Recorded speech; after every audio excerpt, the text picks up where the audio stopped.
Sama mirip dengan Peggy, tangkap dulu baru cari alat buktinya. Tidak satu pun di dalam perkara 8 terpidana ini menggunakan alat bukti saintifik.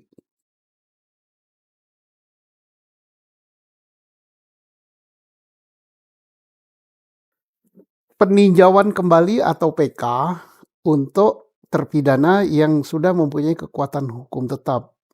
Itu upaya yang diberikan oleh Undang-Undang Hukum Acara kita untuk membuka suatu kebenaran dalam rangka mencapai keadilan.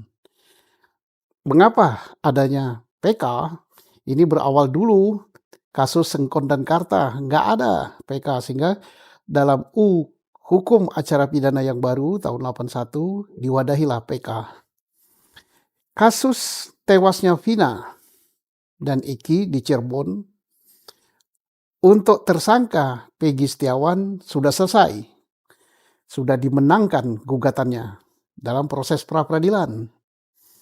Dalam putusan nomor 5 sudah jelas tidak bisa dibuka kembali untuk Peggy Setiawan, sudah dikunci dengan putusan nomor 5.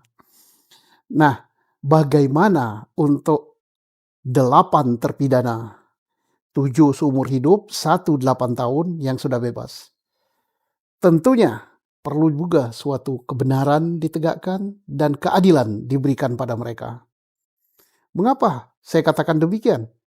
Saya katakan demikian karena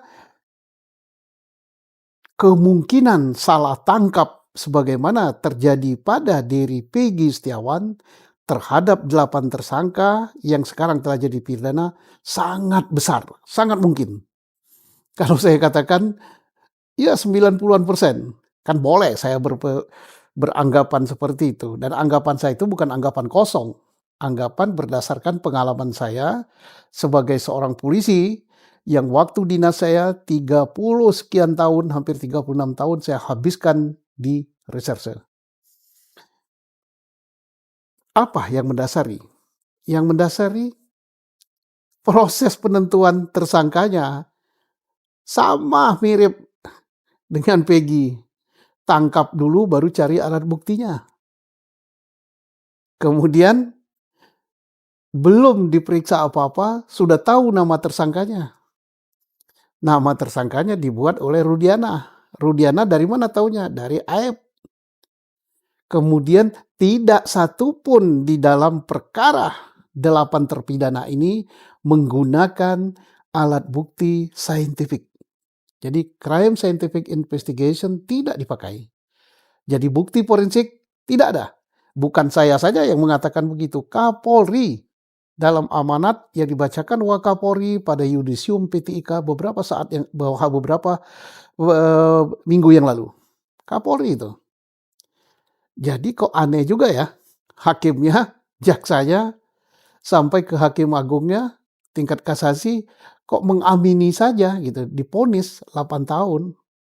Nah inilah kesempatan ini kita mohon bukan hanya pengacara Saka Tatal saja yang mengajukan PK yang akan disidangkan tanggal 24 Juli yang akan datang, tapi 7 tersangka yang sekarang jadi terpidana yang masih berada di dalam penjara segera ajukan peninjauan kembali. Mumpung timingnya masih tepat, situasinya masih tepat, publik seluruh Indonesia masih ngelotok luar kepala, hafal jalan cerita ini. Dan dalam proses PK tidak mungkin hukuman ditingkatkan. Hukuman untuk PK, putusan PK tidak akan meningkatkan hukuman. Membebaskan sangat mungkin. Mari kita saksikan PK ini. PK diajukan tentunya lewat Pengadilan Negeri Cirebon, terbuka untuk umum, dan sidang terbukanya nantinya akan dikirim kepada Majelis Hakim Peninjauan Kembali, kepada Hakim Agung yang di Jakarta. Mudah-mudahan hakim-hakim agung yang mengadili perkara peninjauan kembali Saka betul-betul hakim yang bijak, hakim yang cerdas, hakim yang memperhatikan keadilan, hakim yang tahu akan kondisi keadilan yang berkembang di masyarakat sekarang ini. Mari kita ikuti, kita saksikan perkara peninjauan kembali untuk 1 terpidana dan nantinya mungkin untuk 7 terpidana. Mudah-mudahan kebenaran, keadilan akan tegak dan kasus ini sangat baik untuk praktisi hukum, mahasiswa hukum belajar bagaimana penegakan hukum di Indonesia. Beginilah situasinya. Moga-moga ke depan penegakan hukum di negeri kita ini akan tambah baik. Terima kasih.